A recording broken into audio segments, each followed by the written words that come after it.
उज्जैन नगरी में एक निडर और साहसी युवक रहता था। उस समय के राजा के कोई संतान नहीं थी।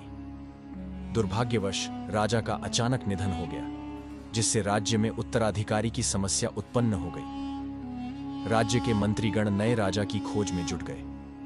युवक को यह जानकारी मिली कि नए राजा के चयन के लिए महल में आवेदन स्वीकार किए जा रहे हैं। युवक, जो साहसी और निडर था, इस चुनौती को स्वीकार करने के लिए तैयार हो गया। एक दिन सुबह सवेरे ही वह राजा के महल में पहुंचा और राज्य के मंत्रियों से कहा कि वह इस पद के लिए योग्य है। मंत्रियों ने उसे समझाया, यह पद लेना आसान नहीं है। जो भी इस गद्दी पर बैठने का प्रयास करता है, वह अपने राज्याभिषेक की रात ही मृत्यु को प्राप्त हो जाता है। यह शापित गद्दी है। यदि तुम अपना जीवन चाहते हो तो इस मार्ग पर मत चलो। युवक ने मंत्रियों की बातों को सुना, लेकिन उसने हार नहीं मानी। उसने दृढ़ता से कहा, मैं निडर हूं और इस चुनौती का सामना करने के लिए तैयार हूं। मैं यह पद ग्रहण करूंगा और इस शाप को समाप्त करूंगा। मंत्रियों ने उसकी साहसिकता देखकर उसे परीक्षाओं से गुजरने का मौका दिया। युवक ने अपनी बुद्धिमत्ता, पराक्रम और नेतृत्व क्षमता से सभी परीक्षाएं उत्तीर्ण की। मंत्रियों ने उसे राजा बनने के लिए योग्य मान लिया। राज्याभिषेक का दिन तय हो गया। युवक का भव्य राज्याभिषेक हुआ और वह उज्जैन नगरी का राजा बन गया। लेकिन राज्याभिषेक के बाद उसने गहरे चिंतन में डूबकर यह निष्कर्ष निकाला कि यह शाप अवश्य किसी दैत्य, दानव या देवता के रोष का परिणाम है। उसने तय किया कि वह इस समस्या का समाधान निकालेगा और अपने राज्य को शाप से मुक्त करेगा। राज्याभिषेक की रात राजा ने अपने कक्ष में अनेक प्रकार के स्वादिष्ट व्यंजनों का प्रबंध किया।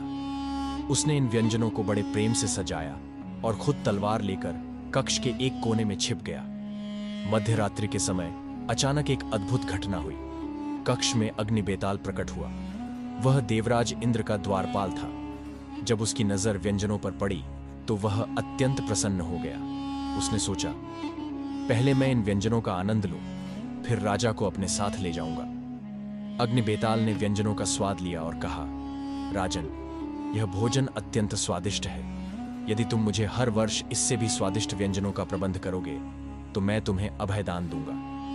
राजा ने साहसपूर्वक कहा, मैं यह प्रस्ताव स्वीकार करता हूं, लेकिन पहले तुम देवराज इंद्र से पूछकर मुझे बताओ कि मेरी आयु कितनी है। अग्नि बेताल ने यह शर्त मान ली और अगले दिन पुनः राजा के कक्ष में आया। उसने राजा से कहा, देवराज इंद्र के अनुसार तुम्हारी आयु इस वर्ष समाप्त हो जाएगी। यह सुनते ही राजा ने अपनी तलवार निकालकर बेताल की गर्दन पर रख दी और दृढ़ता से कहा, इसका अर्थ है कि तुम मेरा अंत इस वर्ष से पहले नहीं कर सकते।